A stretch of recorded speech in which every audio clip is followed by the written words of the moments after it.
Velkommen til introduktion af den nye erhvervslivredderprøve. Hej, velkommen.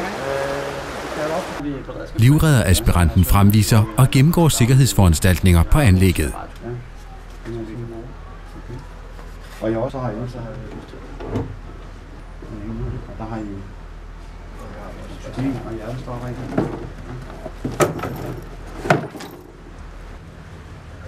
Er det forskellige steder i handen? Vi har en derovre, så det er alarmknappen, vi har her. Når jeg åbner den, så går alarmen. Nu har vi 3 meter vippen deroppe, og 5 meter vippen her. Hvis 3'eren og 1'eren, den kan sagtens være åben samtidig, men 1 og 5 meter vippen, den kan ikke være åben samtidig. Udspring fra bassinkant, efterfulgt af 200 meter fri svømning, hvor overblikket til stadighed bevares på de sidste 50 meter. Maksimum tid 1 minut og 30 sekunder på de sidste 50 meter af 200 meteren.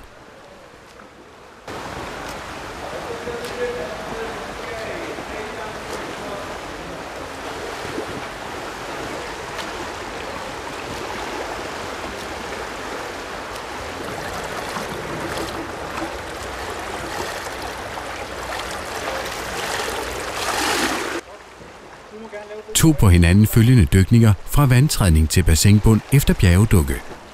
Dykkene skal foretages i direkte forlængelse af de 200 meter svømning på anlæggets dybeste bassin. Ved første dyk placeres dukken ved bassinvæg. Efter optag slippes dukken. Ved andet dyk placeres dukken ude i bassinet. Efter optag bjerges dukken til nærmeste kant. Der må maksimalt være pause på 30 sekunder mellem hvert dyk.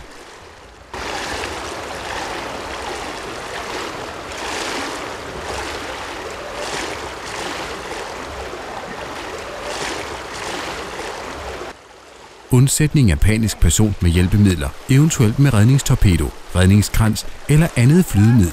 Ingen unødvendig pause på kanten før undsætning. Mediet placeres på 10 meters afstand, og aspiranten skal stå på kanten ved øvelsens begyndelse.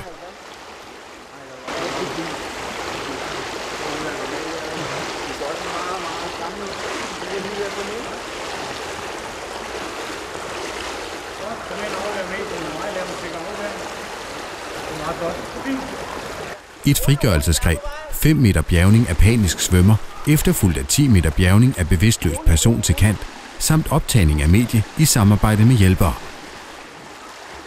Mediet placeres 10 meter ude i bassinet. Aspiranten er i vandet. Aspiranten svømmer ud til mediet, som fastholder aspiranten. Aspiranten gør sig fri, tager afstand og søger hurtigt ind til mediet, som fastholdes, mens der bjerges 15 meter ind til kanten. Heraf 5 meter bjergning af panisk svømmer, efterfulgt af 10 meter bjergning af bevidstløs person. Aflevering ved kant og optagning i samarbejde med hjælper, hvor der startes trinvis førstehjælp til bevidstløse med vejrtrækning, der afsluttes med stabilt sideleje.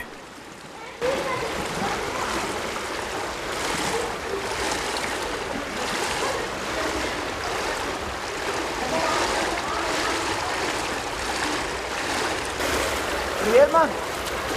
Kom on!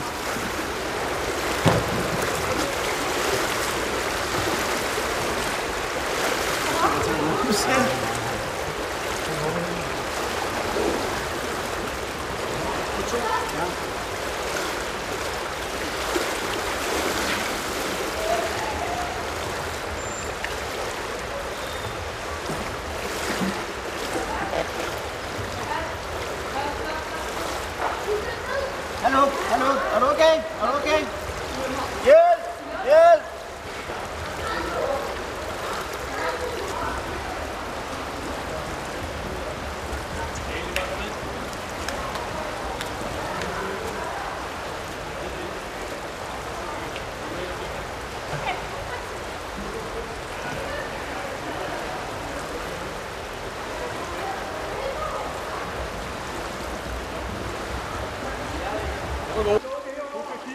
Inden for 1 minut efter stabil sideleje skal der udføres udspring fra bassinkant, efterfulgt af skrådykning efter bjergedukke, som er udlagt på 10 meter fra udspringstedet på bassinets dybeste sted.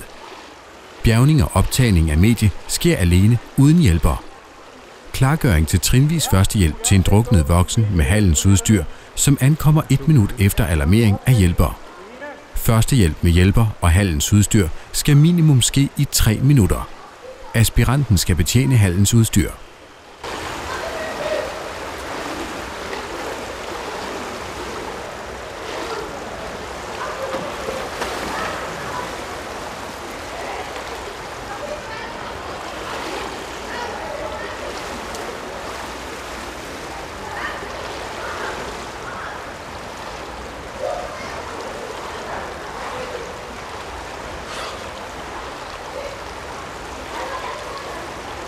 Hallo? Er du okay? Hallo? Hjælp! Hjælp! Hvad så? Jeg hører skælden. I 2 sekunder. Jeg har en bevidstløs person. Der er ikke nogen vejrtrækning. Du sidder og går over i boksen på alarmere og hente hjertestarteren og komme tilbage til mig.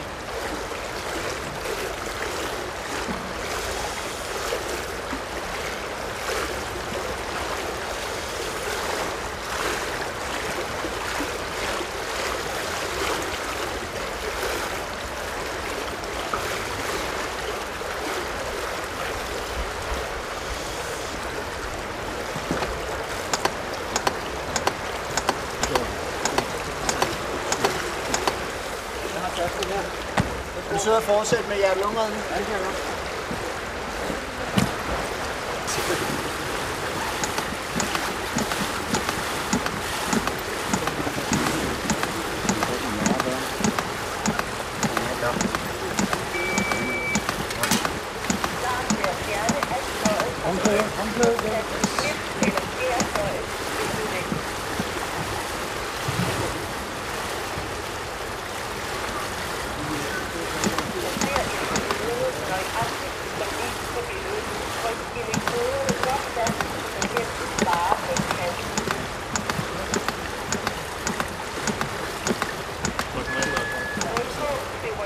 Undgå berøring.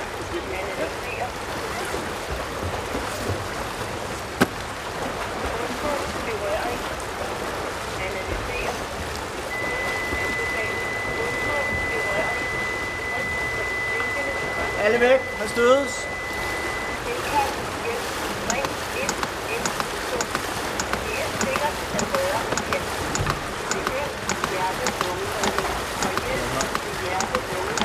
Det er nu klar til indlægning.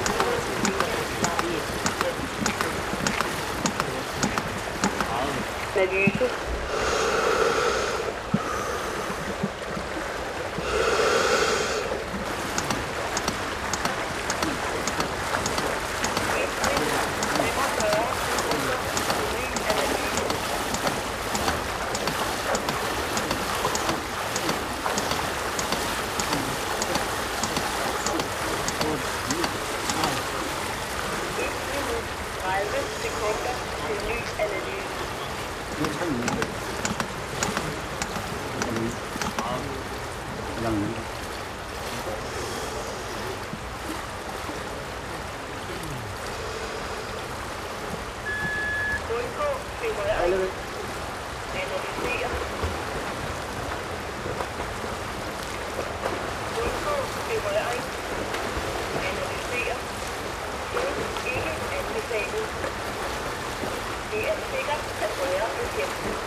Direkte efter hjerte-lungeredning med hallens udstyr til voksne vises hjerte-lungeredning til enten spæd eller junior, samt der stilles 3 spørgsmål i almindelig førstehjælp.